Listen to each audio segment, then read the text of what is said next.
15 years ago, as a creative writing student, I created a character and made this little fragment.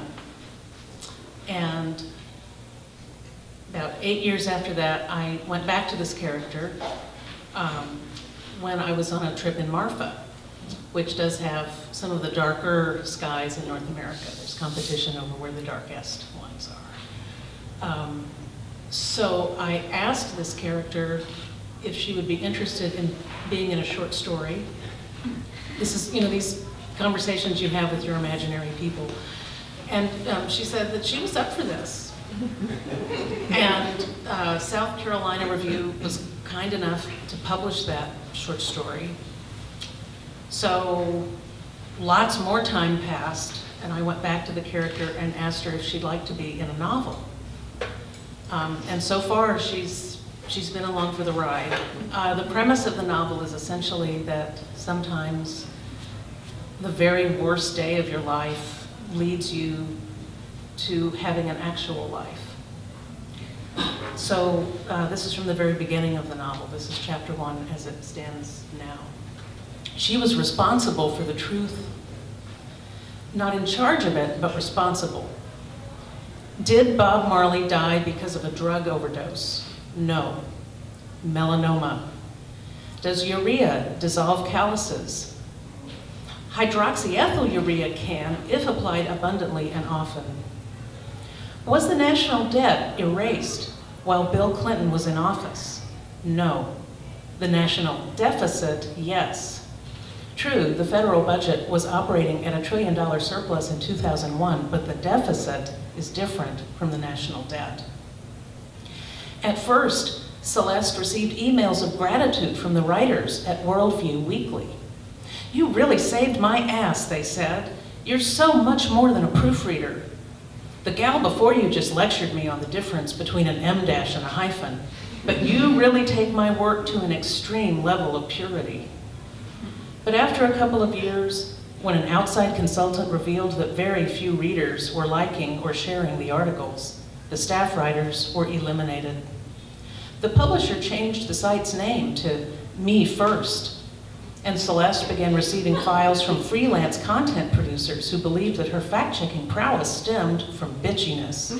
In reality, her fact-checking prowess stemmed from cowardice. She was terrified of being blamed for a cheeky online correction, or worse, a defamation lawsuit. She tried to live an error-free life. She thought it gave her job security. "We're eliminating your position," the publisher said. It was a Friday morning in August, and he never worked a full day in the summer. Terminating Celeste was the only item on his calendar before he was scheduled to catch the LIRR to Massapequa, where his mother owned a house with an in-ground pool. "This is good news," he assured Celeste. "It means you'll get to collect unemployment payments. You can only collect unemployment if you lose your job through no fault of your own." She fixed her eyes on the window behind him. The light was blocked by the mildewed brick of an air shaft, but she could see the reflection of his computer screen. He had bought a new desktop with an automated photo gallery. All of his recently viewed pictures were scrolling across the monitor, but he didn't realize Celeste could see them in the wall of glass that served as his backdrop. Celeste glimpsed a shot of his elderly Dalmatian drifting in a chlorinated water on an inflatable swan. There was the Dalmatian riding in a vintage sports car. And then there was a series of pictures of women's breasts, extraordinarily large ones that bloomed across the screen like over-fertilized peonies in a garden show. The models had been paid to look pouty because their target audience liked to fantasize about conquest. "How can you publish without a copy editor and a fact checker?" she asked quietly, her neck and cheeks erupting in red rage. "Oh, we found some great editors. Have you ever heard of dimeadozen.com? It's a site for freelancers who bid on projects starting at 10 cents. Most of them are offshore, so we can get overnight turnaround." "But the idioms," she pleaded. Her stomach creaked. And the autocorrect. Nuance becomes noose. Some things can't be automated." He shrugged. causing his pectoral muscles to flex beneath his snug golf shirt. If this conversation lasted 10 minutes longer, he'd have to wait half an hour for the next train. Aren't you worried about losing your credibility with sentences like, Jesus used plain English to reach the people? Celeste, the truth is no longer a priority. That's why, starting today, we're shifting our focus to self-help.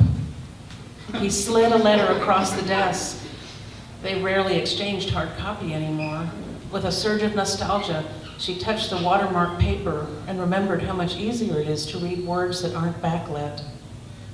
Written in the voice of an experienced flight attendant, a bulleted list told Celeste about the support she would receive from the parent company, assistance with her resume, a taxable lump sum equal to her 10 days of unused leave, the ability to continue her health insurance coverage at a rate of $900 a month. But there's a medical appointment I have to get to this afternoon, she told him. I'm waiting on some tests. Can I stay on for just one more month? I can help you manage the transition to automation. No one knows your brand better than I do. The publisher reached for a corrugated box. The packing tape shrieked as he secured the bottom flaps. It's time, Celeste. The intern will help you clear out your desk. Seeing her hesitate, he added, if you prefer, I can reclassify this as a termination due to misconduct. No benefits for you. You'd never get away with that, she said. I aced every performance review. Yes, but they're all stored on our server. Don't bother trying to download any files. We've already reset your password. The thought bubble over her head read, oh, fuck, as she silently admitted to herself that she had not saved hard copies of her evaluations. The cloud seemed like the most efficient, eco-friendly method, and she did not want to look like a dinosaur by using thumb drives. Now she realized why the publisher had recently banned filing cabinets. But I have a doctor's appointment, she pleaded. Can I come back and get the box afterward? Even then, she wasn't sure how she would lug it home. She lived in the suburbs and didn't own a car. Can you ship it to me? This is it, Celeste, he said. I'll need your key card. Wistfully, she looked down at the electronic badge hanging from her neck.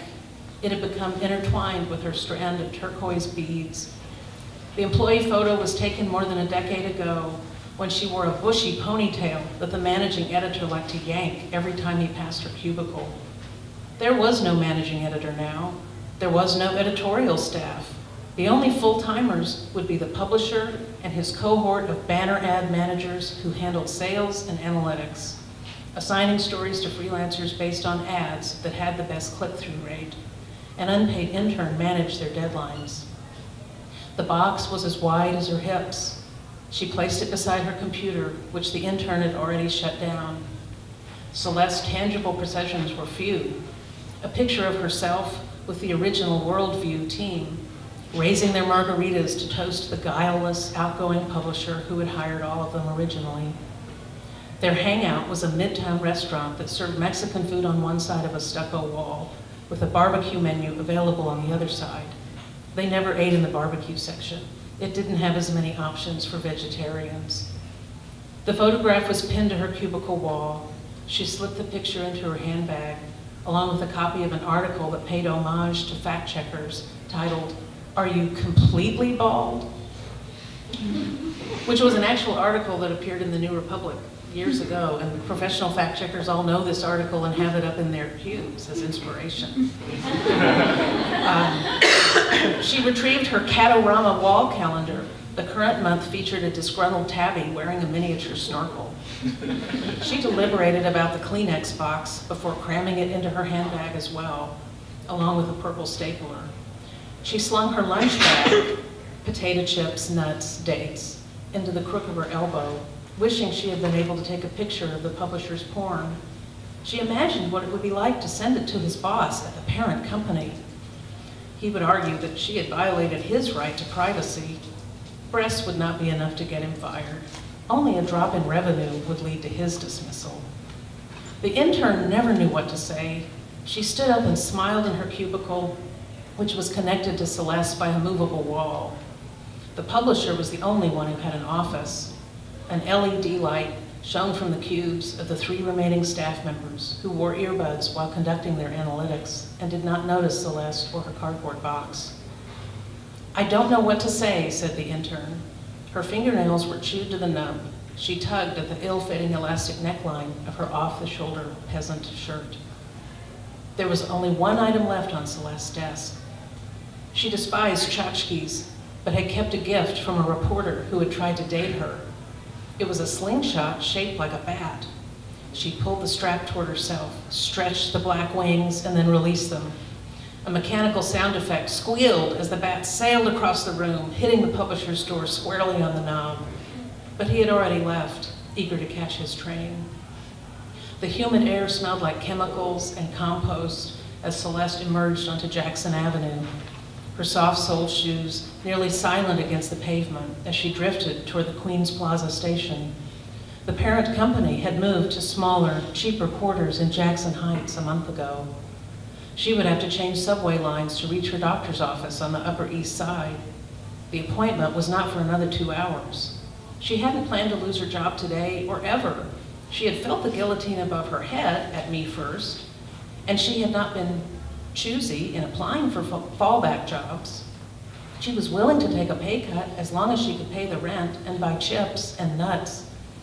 She was willing to sell and pitch, even though she knew she would have to take painkillers left over from dental surgery in order to have the nerve to be persuasive.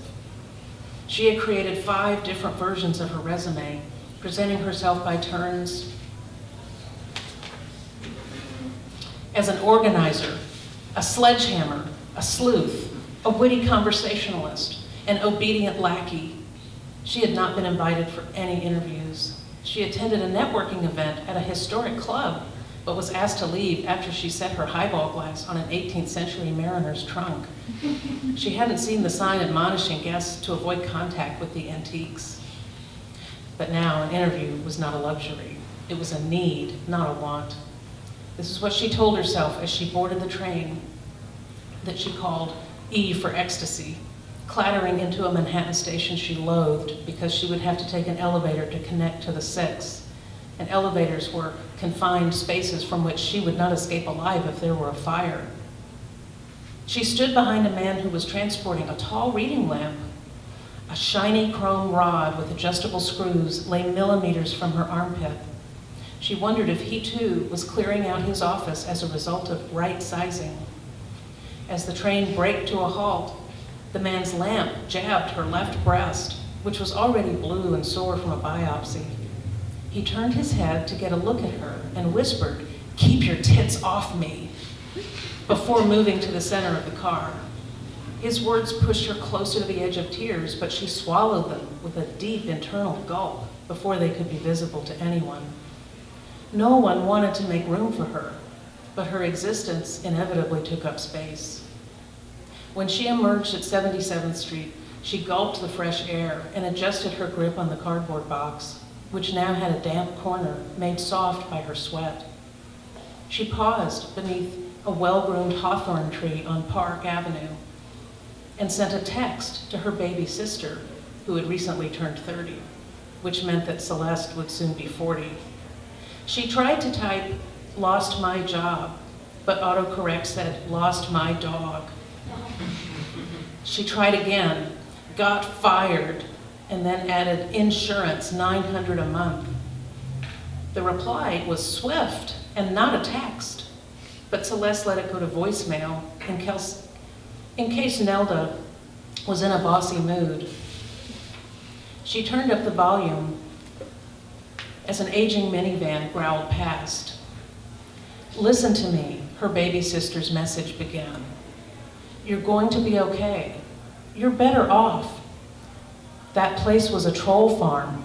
I'm not kidding. Your boss was on the Kremlin's payroll. Don't ask me how I know."